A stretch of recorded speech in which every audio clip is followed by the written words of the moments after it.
Поздравляю с выставкой. Спасибо. Прошлое имеет странное свойство напоминать о себе.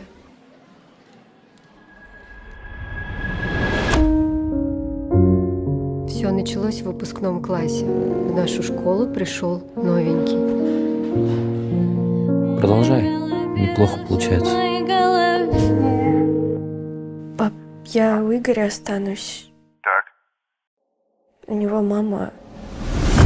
передавай наши соболезнования. Брат за вами хорошо приглядывает? Я устроюсь на работу.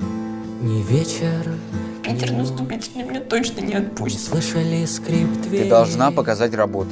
Наташа, это твоя мечта. Я планирую звонить и приезжать. Если сможешь.